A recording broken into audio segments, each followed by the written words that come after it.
বন্ধ দরজার ওপারে অন্য পুরুষের শরীরের মাদকতা আর লালসায় উথাল পাতাল এক জন্মদাত্রী মা। সেই তীব্র কামনার আগুন আর সম্পত্তির লোভ যখন এতটা অন্ধ হয়ে ওঠে যার ফলে মায়ের সেই নোংরা লালসার বলি হয় তারই সন্তান।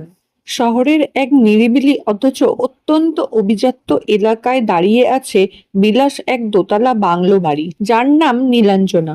বাইরে থেকে দেখলে মনে হবে এটি কোনো এক শিল্পপতির স্বপ্নের প্রাসাদ। চারদিকে সবুজ বাগান, দামি বিদেশি গাড়ির মেলা এবং রাতে নিয়ন আলোর রসনাই।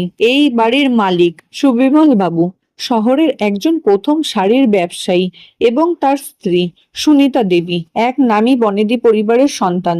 সমাজে তাদের সম্মান, প্রতিপত্তি আর অর্থের কোনো অভাব ছিল না, কিন্তু এই চোখ ধাঁধানো জাঁকজমক আর অভিজাত্যের নিখুঁত মুখোশের আড়ালে যে এক কুৎসিত পৈশাচিক নরক লুকিয়ে ছিল তা বাইরের সাধারণ মানুষের পক্ষে কল্পনা করাও অসম্ভব ছিল। এই দম্পতির দুই সন্তান ছিল, 15 বছরের কিশোর আকাশ এবং তার 12 বছরের ছোট বোন মেঘা। আকাশ ছিল অত্যন্ত শান্ত, গম্ভীর এবং পড়াশোনায় অত্যন্ত মেধাবী, আর মেঘা ছিল একেবারে নিষ্পাপ, চঞ্চল আর সরল এক শিশু। কিন্তু এই দুই ভাই বোনের জীবনটা আর 5টা সাধারণ পরিবারের বাচ্চাদের মতন আনন্দময় ছিল না। তাদের জন্মদাতা পিতা ও মাতা দুজনেই ছিল চরম স্বার্থপর, নৈতিকতাহীন এবং লোভী মানুষ। সুবিমল বাবু তার ব্যবসার আড়ালে শহরের বিভিন্ন বেআইনি ও অন্ধকার জগতের কর্মকার্যের সাথে যুক্ত ছিলেন, যার মধ্যে ছিলেন চোরাচালান ও জাল নোটের কারবার। অন্যদিকে সুনিতা দেবীও কোনো আদর্শ মা ছিলেন না। তিনি সারাক্ষণ নিজের রূপের অহংকার, ক্লাবের পার্টি, দামি গয়না আর এক নিষিদ্ধ পুরুষের মোহে মত্ত থাকতেন।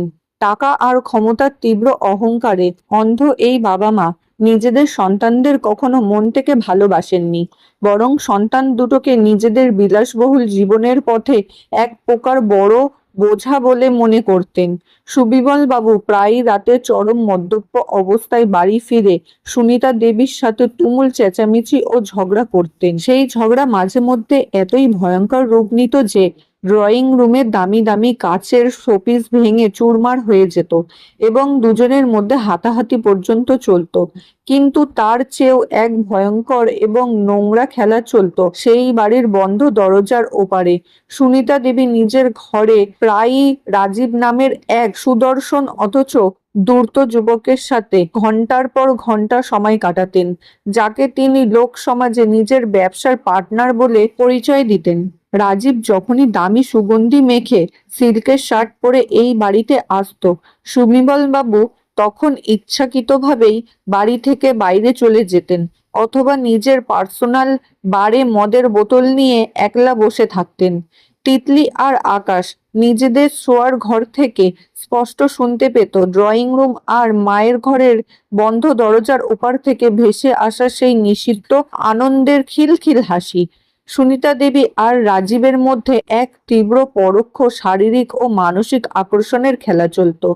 রাজীবের সেই প্রলুব্ধ চাউনি আর সুনিতা দেবীর উগ্র আধুনিক পোশাকের অন্তরালে লুকিয়ে থাকা কামনার আগুন এই দুই কচি মনের ওপর প্রতিদিন এক গভীর বিষাক্ত ক্ষত তৈরি করত। মা হয়ে নিজের ঘরে অন্য পুরুষের সাথে এমন অসংযমী মেলামেশা এবং বাবা হয়ে নিজের স্বার্থের জন্য তা দেখেও চুপ থাকা, এই চরম অনৈতিকতা ও নোংরা পরিবেশের মধ্যে আকাশ আর মেঘা একে অপরের একমাত্র অবলম্বন হয়ে উঠেছিল। আকাশ তার নিজের মনের সমস্ত কষ্ট ও একাকিত্ব বুকে চেপে সারাক্ষণ মেঘাকে আগলে রাখত। সে নিজে মেঘার চুল বেঁধে দিত, তাকে পড়াশোনা করাতো এবং মায়ের অভাব এতটুকুও বুঝতে দিত না। মেঘার সমস্ত জগৎটাই ছিল তার এই দাদাকে ঘিরে। দিন যত যেতে লাগলো, নীলাঞ্জনা বাড়ির ভেতরের সেই বিষাক্ত পরিবেশ যেন আরো বেশি দমবন্ধ করা হয়ে উঠতে লাগলো। সুবিমল বাবুর বেআইনি ব্যবসার গ্রাফ যেমন বাড়ছিল, তেমনি সুনিতা দেবী আর রাজীবের সেই নিষিদ্ধ সম্পর্কের গভীরতাও দিন দিন সমস্ত সীমা পার করে যাচ্ছিল। একদিন গভীর রাতে, তখন ঘড়িতে প্রায় 2টো, চারদিক একেবারে নিঝুম, বাইরে শুধু ঝিঝি পোকার ডাক শোনা যাচ্ছে। আকাশ হঠাৎ তৃষ্ণার্ত বোধ করায় জল খাওয়ার জন্য নিজের ঘর থেকে খুব পা টিপে টিপে বের হয়েছিল। ডাইনিং টেবিলের দিকে যাওয়ার সময় সে লক্ষ্য করলো ড্রয়িং রুমের একটা কোণের ডিম লাইটটা জ্বলছে এবং সেখানে থেকে খুব নিচু স্বরে ফিসফিসানি আওয়াজও ভেসে আসছে। কৌতূহলবশত আকাশ দেওয়ালের আড়ালে দাঁড়িয়ে উকি দিতেই তার চোখ চড়কগাছ হয়ে গেল।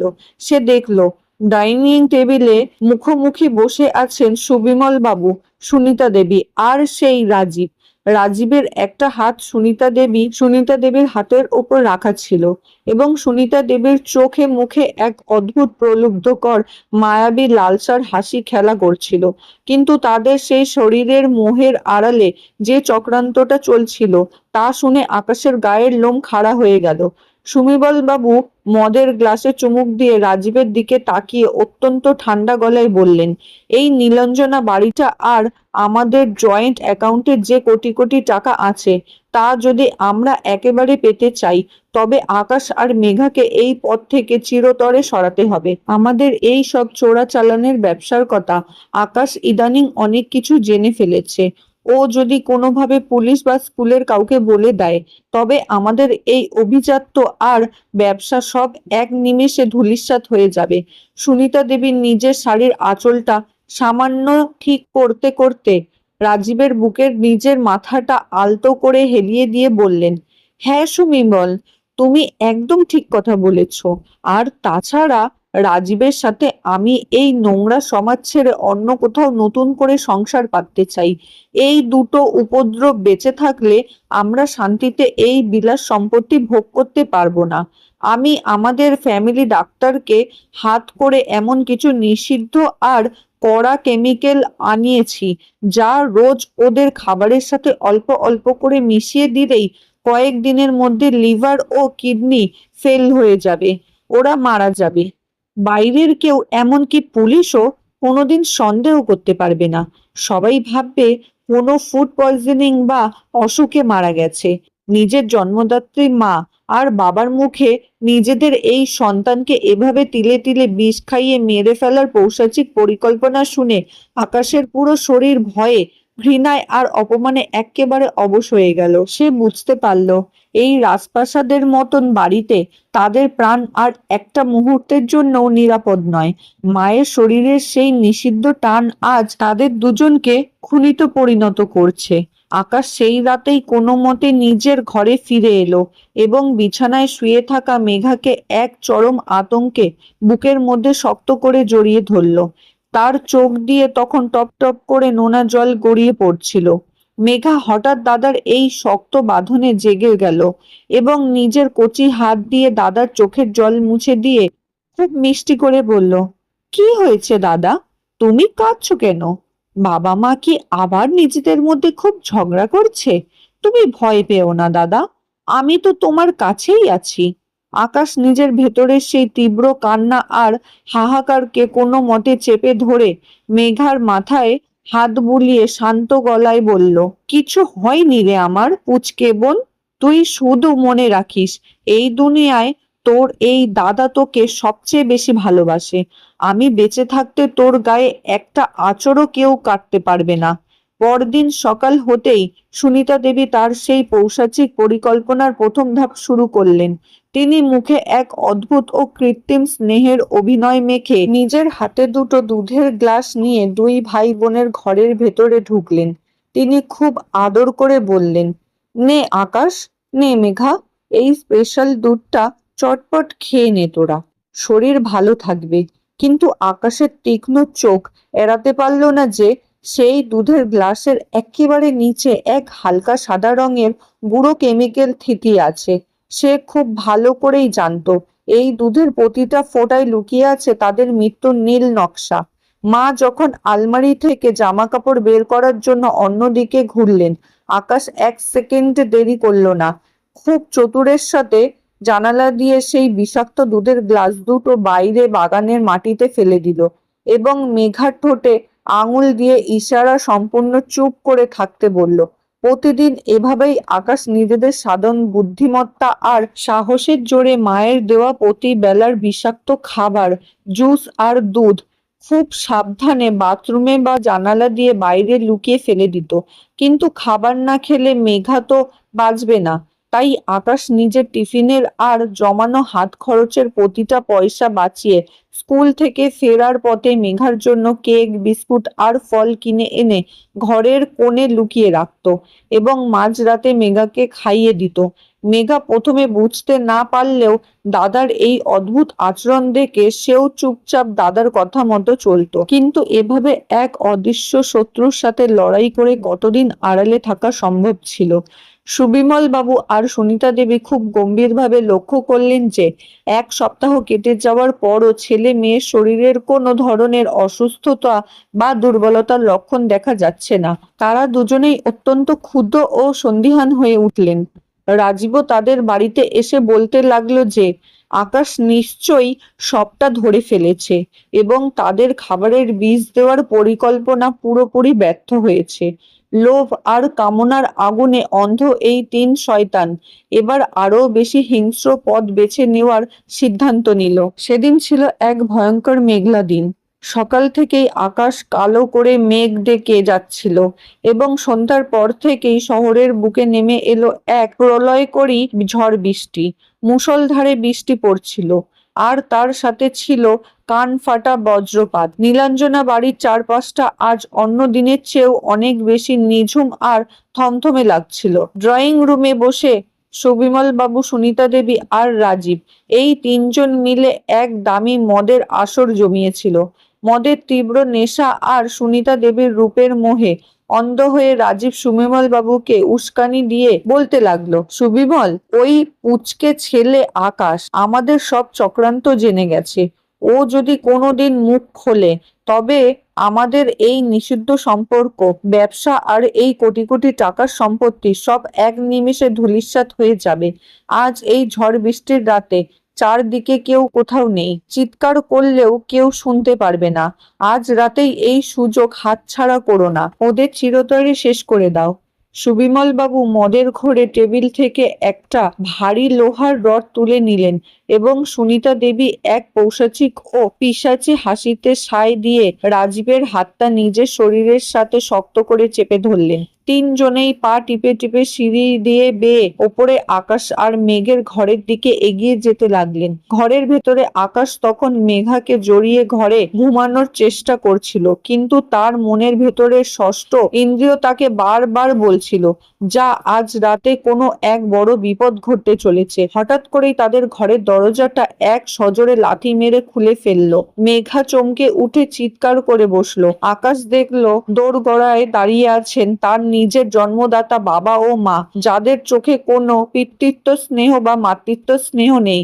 আজ শুধু এক পৈশাচিক হিংস্রতা। সুবিমল বাবু যখন হাতের সেই ভারী লোহার রডটা উঁচিয়ে মেঘার নিষ্পাপ মাথার ওপর সজোরে আঘাত করতে তেড়ে গেলেন, ঠিক সেই মুহূর্তে 15 বছরের আকাশ নিজের প্রাণের পরোয়া না করে এক বাঘের মতো লাফিয়ে এসে মেঘার শরীরের সামনে দাঁড়ালো। সুবিমল বাবুর সেই অন্ধ ও নৃশংস আঘাতটা মেঘার গায়ে না লেগে সরাসরি আকাশের মাথার ডান পাশে এসে লাগলো। এক তীব্র অমানসিক যন্ত্রণায় আকাশ চিৎকার করে মেঝেতে লুটিয়ে পড়ল। তার মাথা থেকে ফিনকি দিয়ে রক্ত ছিটকে বের হতে লাগলো এবং কয়েক সেকেন্ডের মধ্যে সেই ঘরের সুন্দর মেঝেটা আকাশের তাজা রক্তে লাল হয়ে গেল। মেঘা তার দাদার এই রক্তাক্ত ও নিথর অবস্থা দেখে এক তীব্র আর্তনাদ করে উঠল। সে দাদাকে 2 হাতে জড়িয়ে ধরে হাউ হাউ করে কাঁদতে কাঁদতে বলতে লাগলো, দাদা, ও দাদা, চোখ খোল, আমার দিকে তাকাও দাদা, তোমার কি হয়েছে? কিন্তু সুনিতা দেবী আর সুবিমল বাবুর মনে তখনও কোনো দয়া বা অনুশোচনার লেশ মাত্র ছিল না। সুনিতা দেবী রাজীবের দিকে তাকিয়ে বললেন, আকাশ তো শেষ, এবার ওই মেয়েটাকেও একবারে শেষ করে দাও, না হলে ও পরে পুলিশের কাছে সাক্ষী দেবে। সুবিমল বাবু যখন দ্বিতীয়বার সেই রক্তাক্ত মাখা লোহার রডটা উঁচিয়ে মেঘাকে আঘাত করতে গেলেন, ঠিক সেই মুহূর্তে বাড়ির সদর দরজাটা এক তীব্র শব্দে ভেঙে হুড়মুড় করে ঘরের ভেতরে ঢুকলো পুলিশ বাহিনী। এবং প্রতিবেশীরা। আসলে আকাশ অত্যন্ত বুদ্ধিমান ছিল। সে বিকালবেলা যখন বুঝতে পেরেছিল যে বাবা মায়ের হাবভাব ভালো নয়, তখনই সে তার স্কুলের এক বিশ্বস্ত বন্ধুকে ফোন করে সবটা জানিয়ে রেখেছিল এবং বলেছিল যদি রাতে তার ফোন বন্ধ থাকে তবে যেন সাথে সাথে পুলিশ নিয়ে তাদের বাড়িতে আসে। পুলিশ অফিসাররা ঘরে ঢুকেই এই ভয়ঙ্কর দৃশ্য দেখে স্তব্ধ হয়ে গেলেন। তারা এক মুহূর্তে সুবিমল বাবু আর রাজীবকে শক্ত করে চেপে ধরলেন এবং সুনিতা দেবী সহ 3 জনের হাতেই লোহার হাতকড়া পরিয়ে দিলেন। টেবিলে রাখা সেই বিষাক্ত ওষুধের ফাইল আর ঘরের এই রক্তাক্ত প্রমাণ পুলিশ নিজেদের হেফাজতে নিলেন। কিন্তু তৎক্ষণে অনেক দেরি হয়ে গেছে। আকাশ মেঝেতে শুয়ে ছটফট করছিল।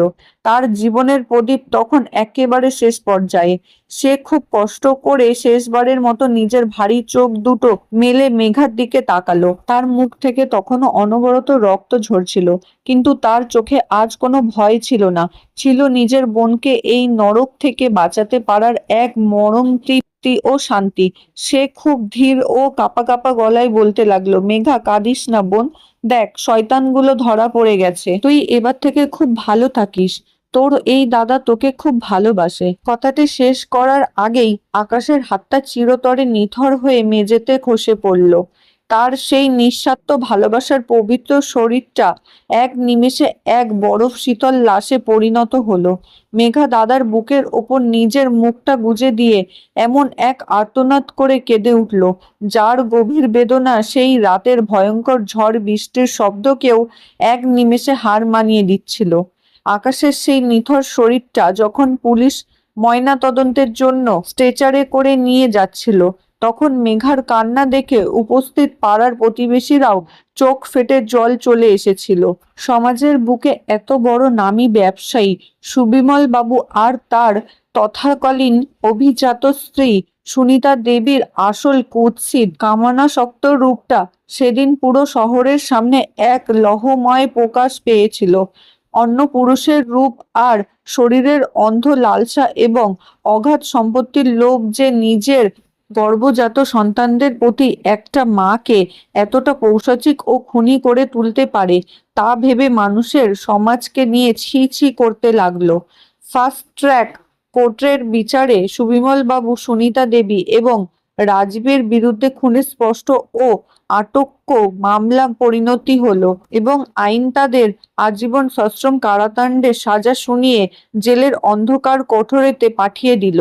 কিন্তু যে ভাই নিজের জীবন দিয়ে বোনকে বাঁচিয়ে গেল, সে তো আর কোনোদিন এই পৃথিবীতে ফিরে আসবে না। মেঘার জন্য সেই রাজপ্রাসাদের মতো বিলাস নীলাঞ্জনা বাড়িটা এক নিমেষে এক মহাশূন্য বা গোরস্থানে পরিণত হলো। তার অনেক দূর সম্পর্কের আত্মীয় স্বজনরা সম্পত্তির লোভে তার অভিভাবক হতে এগিয়ে এসেছিল। মেঘা কাউকেই নিজের জীবনের আশেপাশে ঘেঁষতে দেয়নি। সে তার বুড়ো দাদুকে নিয়ে সেই বাড়িতেই নিজের মতো করে বড় হতে লাগলো। এই ঘটনার পরে কেটে গেল প্রায় দীর্ঘ 10টি বছর। মেঘা এখন 12 বছরের এক সম্পূর্ণ প্রাপ্তবয়স্ক আত্মবিশ্বাসী তরুণী। সে নিজের পড়াশোনা শেষ করে এখন সমাজের বুকে নিজের সামান্য সম্পত্তি দিয়ে একটি বিশাল অনাথ আশ্রম ও চাইল্ড কেয়ার হোম পরিচালনা করে, যেখানে সে আকাশের মতোই সমাজের অবহেলিত, একা আর অসহায় শিশুদের নিজের বুক দিয়ে আগলে রাখে। কিন্তু এতগুলো বছর পার হয়ে যাওয়ার পরও মেঘার মন থেকে তার দাদার সেই মিষ্টি মুখ, সেই নিঃস্বার্থ ভালোবাসা আর সেই কাল রাতের স্মৃতি এতটুকু মুছে যায়নি। প্রতি বছর আকাশের মৃত্যু বার্ষিকীতে মেঘা তার নীলাঞ্জনা বাড়ির সমস্ত আধুনিক আলো নিভিয়ে দেয়। সেই ডাইনিং টেবিলের অন্ধকার কোণে এসে দাঁড়ালে তার আজও মনে হয় দেওয়ালের আড়ালে দাঁড়িয়ে তার দাদা যেন আজও তাকে ইশারায় বলছে, তুই ভেতরে যা মেঘা, তোর কোনো ভয় নেই, তোর পাশে তোর এই দাদা চিরকাল আছে। মেঘা তার নিজের ঘরের দেওয়ালে আকাশের একটা বিশাল বড় তৈলচিত্র সুন্দর করে টানিয়ে রেখেছে, যেখানে আকাশের এক মুখ দেবদূতের মতন হাসি নিয়ে তার দিকে তাকিয়ে আছে। আজকের এই মেঘলা বিকেলও হঠাৎ করে মুষলধারে বৃষ্টি নামতেই মেঘা এসে দাঁড়ালো তার ঘরের জানালার পাশে। ঠিক 10 বছর আগের সেই কাল রাতের মতোই বাইরে দমকা হাওয়া আর ঝড় বইছে। মেঘা আর হাতটা জানালার বাইরে বাড়িয়ে দিল। বৃষ্টির শীতল ফোঁটাগুলো তার হাতের তালুতে এসে জমতে লাগলো। সে আকাশের ছবির দিকে তাকিয়ে খুব ধীর, শান্ত আর এক পরম আবেগঘন গলায় বলল, জানিস দাদা, বাবা মায়ের সেই নিষিদ্ধ শারীরিক মোহের লালসা আর লোভ আমাদের সব কেড়ে নিয়েছিল ঠিকই, কিন্তু তোর ওই নিঃস্বার্থ পবিত্র ভালোবাসা আমাকে আজ সমাজে মাথা উঁচু করে বেঁচে থাকার নতুন শক্তি দিয়েছে। তুই নিজের রক্ত দিয়ে আমাকে এই পৃথিবীতে বাঁচিয়ে গেছিস। আজ তোর এই মেঘা আর একটুও দুর্বল নয়। আমি যতদিন এই পৃথিবীতে বেঁচে থাকবো, তোর দেওয়া এই জীবনটা দিয়ে শুধু অসহায় শিশুদের মুখে হাসি ফুটিয়ে যাব। মেঘার চোখ থেকে দু ফোঁটা নোনা অশ্রু গড়িয়ে পড়ল এবং জানালার বৃষ্টির জলের সাথে মিশে এক হয়ে গেল। তার মনে হলো যেন দূরে আকাশের কোনো এক উজ্জ্বল ও পবিত্র তারা থেকে তার দাদা তাকে দেখে আজও ঠিক আগের মতোই পরম শান্তিতে হাসছে। সেই ভাই বোনের নির্মল আর অমর ভালোবাসার কাছে সেদিন চিরতরে হেরে গিয়েছিল সব চক্রান্ত, সব নিষিদ্ধ লালসা আর পৃথিবীর সমস্ত অন্ধকার। অশুভ শক্তির বিনাশ ঘটিয়ে এক ভাইয়ের নিঃস্বার্থ আত্মত্যাগ আজ সম্পূর্ণ বিজয়ী। বন্ধুরা, নিজের জন্মদাত্রী মায়ের এই ভয়ঙ্কর চক্রান্তের গল্পটি আপনাদের কেমন লাগলো? আর এই নিঃস্বার্থ ভাইয়ের আত্মত্যাগ কি আপনাদের চোখ ভিজিয়ে দিল? আপনাদের মতামত অবশ্যই কমেন্ট করে জানাবেন। গল্পটি ভালো লাগলে ঝটপট একটি লাইক করে দিন। আর এমন আরও হাড় হিম করা রোমাঞ্চকর অডিও স্টোরি সবার আগে শুনতে চ্যানেলটি এখনই সাবস্ক্রাইব করে পাশে থাকা বেল আইকনটি প্রেস করে রাখুন। দেখা হবে পরবর্তী গল্পে। ধন্যবাদ।